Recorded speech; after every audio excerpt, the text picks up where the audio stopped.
यह आपकी उपस्थिति इसका परिचायक है। उन सभी का भी मैं आभार वंदन करता हूँ। देखिए, भजन के माध्यम से मुझसे पूर्व और उपदेश से बहुत सी बातें स्पष्ट हो गई हैं कि हमने जो कार्य किया है संसार का सर्वश्रेष्ठ कार्य किया है। और ये हम अपने भाव से नहीं कह रहे, किसी मत के आग्रह से नहीं कह रहे, परमाणु की कसौटी पर कह रहे हैं। हमारा जितना भी वैदिक वांग्मय है वह इतना विशाल है, इतना विविधतापूर्ण है, उसमें यज्ञ का इतना विस्तृत विवेचन मिलता है कि संसार के जितने भी वेलफेयर के जो कार्य हैं वे एक तरफ और यज्ञ एक तरफ। यज्ञ एक तरफ क्यों? यज्ञ से जितना भी दो पदार्थ हमें दुनिया में दिख रहे हैं और दो से ही हमारा निर्माण है, जानने वाले ना जानने वाले, जिनको हम कह सकते हैं जड़ पदार्थ और चेतन पदार्थ, दोनों का ही समन्वय और पूजा इस यज्ञ से होती है। कालांतर में जब यज्ञ शब्द को हम यज्ञ कहने लगे, यज्ञ कहने लगे, तो यज्ञ के नाम पे भी जब नाम पर ही बिगाड़ आ गया तो कर्मकांड में भी बिगाड़ आ गया। और ये इतना विकृत लोगों ने कर्मकांड कर दिया। हम जो व्यक्ति हैं, हम सोच भी नहीं सकते थे मध्यकाल में यज्ञ करने कराने की। इतना यह महंगा, खर्चीला, इतना जटिल कर्मकांड बना दिया। हमको तो शुद्र मानते थे लोग, जितने भी कृषक समाज हैं हमारे यहाँ, ये तो शुद्र है, इनको तो अधिकार ही नहीं है। कुछ जाति अभिमानियों ने यज्ञ को करना कराना केवल अपना अधिकार मान लिया, और वह भी अपनी स्वार्थ पूर्ति के लिए। हम होते हुए भी नहीं कर सकते थे। तो देव दयानंद की जो सबसे पहली कृपा हम पे हुई, उन्होंने यज्ञ को रूढ़ियों से मुक्त कराकर मानव मात्र के लिए सुलभ कराया। ज्ञान की प्रकाष्ठा यदि हम कहें ज्ञान की, तो वह वेद है, और कर्म की यदि हम उत्तमता कहें तो वह यज्ञ है। अब यज्ञ से क्या होता है? यज्ञ से जितना भी जगत है इसका सत्कार हो जाता है, क्योंकि हमारा जो जीवन यात्रा चल रही है और चलेगी, और हमारी नहीं, हमारे बाद जो भी हमारी संस्कृति आएगी, जो भी परंपरा हम देकर जाएंगे, सभी इस वायुमंडल में श्वास लेते हैं। और जितना भी हम, अब देखिए खेतों में जो फसल पक रही है विषांतर है, वह हमने पकाई है क्या?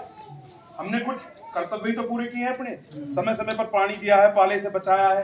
लेकिन जो जमीन की जो प्रक्रिया है, फसल जो पोषण लेती है जमीन से, वायु से जो नमी लेती है, निश्चित समय पर जितनी भी जो भौगोलिक ये जो परिस्थितियां चल रही हैं, इनको संचालित कौन कर रहा है? उनको परमात्मा ही तो कर रहा है, बाकी सरकार नहीं कर रही। सरकार तो उचित बीमा भी नहीं दे पाती, आप देख लीजिए। लेकिन वह परमात्मा ने ऐसी बीमा हमारे लिए दे रखी है। यदि हम यज्ञ करते हैं और ऋतु चक्र को यदि हम बनाकर रखते हैं, संतुलित करके रखते हैं, तो हमें पुष्कल फसल प्राप्त होती है। आज हम देख रहे हैं खेती घाटे का सौदा बन गई। क्यों बन गई? हमने देवों का उपकार नहीं किया, देवों का सत्कार नहीं किया। हमारे पूर्वज जब नवान्न घर में आता था, अब हमारी फागुनी जो फसल आएगी, जिसको हम ये बासंती फागुन की जो हमारे धान आएगा, वो अनाज आएगा, जितनी भी फसल है उसको देवों में अर्पित करते थे। और 2 दिन बाद फाल्गुनी नवषष्ठी, 2 षष्ठियां होती थी।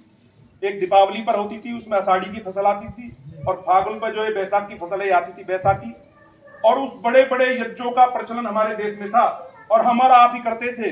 लेकिन वह परंपरा कितनी विकृत हुई। आज हम उपले जलाते हैं और मानते हैं कि वास्तव में हम धार्मिक हैं, लेकिन यज्ञ जैसे परोपकारी कार्य को हमने छोड़ दिया। और बहुत से लोगों की धारणा होती है, आर्य समाज को लेकर आक्षेप रहता है कि ये तो जी घी फूंक देते हैं, घी फूंक गया।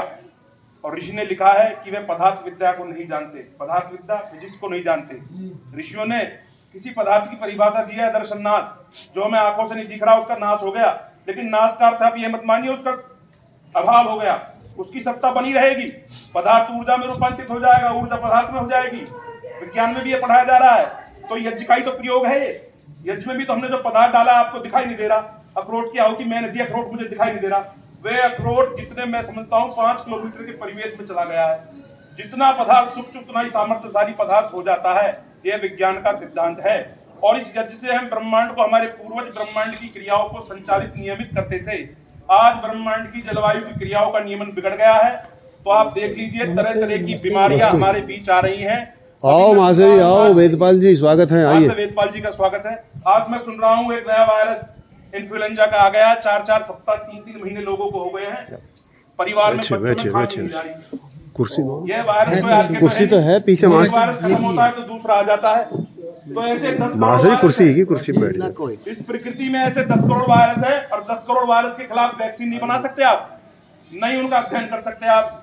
एक कोरोना को खिलाफ दुनिया को जंग लड़ने में मैं समझता हूँ पूरी दुनिया का अर्थव्यवस्था कहें या मानवीय व्यवस्था कहें, ऐसे ऐसे भीषण परिणाम आए हैं। भाई ने भाई को नहीं छुआ, माँ ने माँ को नहीं, माँ बाप को लोगों ने नहीं छुआ, लोग कितने भयभीत हो गए।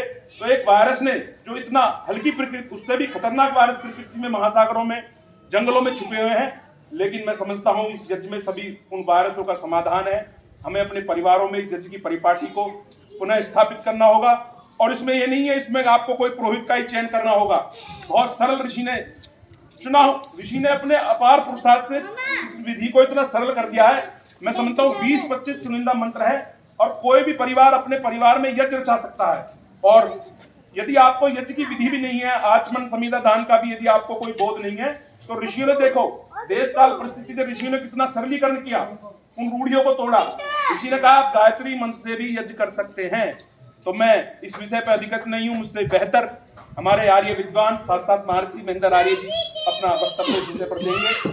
और मैं पुनः सभी विष्णु निवासियों को और महर्षि सतपाल जी को वास्तव में जो सत्य की पाल है उसको थामे हुए इस गांव का सौभाग्य है। ऐसे सज्जन पुरुष इस गांव में है, क्योंकि विद्वानों ने कहा है उत्पन्न होना और बनना दो अलग प्रक्रियाएं हैं। उत्पन्न तो आप कर सकते हैं, लेकिन बनाने में पीढ़ियां खप जाती हैं। मूर्ख सब पैदा होते हैं, अनपढ़ पैदा होते हैं, लेकिन उनको साक्षर बनाया जाता है। और यह भी एक नियम है, जिन्हें बनाया जाता है वे सदा थोड़े ही रहते हैं और उत्पन्न होने वाले प्रकृति में ज्यादा ही रहते हैं। तो मैं समझता हूँ आप सत्संग कर रहे हैं तो आपकी वास्तव में कोई पूर्व जन्म का कोई प्रारब्ध है जो आपको आज यहाँ पर ले आया, और इन विचारों से आप लाभान्वित हो रहे हैं। ज्यादा कुछ न कहते हुए मैं पुनः बहुत बहुत वंदन करता हूँ यज्ञ में इस परिवार की, आप सभी की। आप इससे प्रेरणा लेंगे, क्योंकि हम चेतन है, हम प्रेरणा से आगे बढ़ते हैं। बिना सिखाए हम कुछ नहीं सीखते और हमारे सीखने की भी कोई सीमा नहीं है। हम वास्तव में अथाह रहते हैं, धर्म क्षेत्र का हो या विज्ञान का हो, उसको हम पा सकते हैं, लेकिन हमारे अंदर श्रद्धा होनी चाहिए। ओम इति शम। बहुत सुंदर आर्य जी, बहुत सुंदर।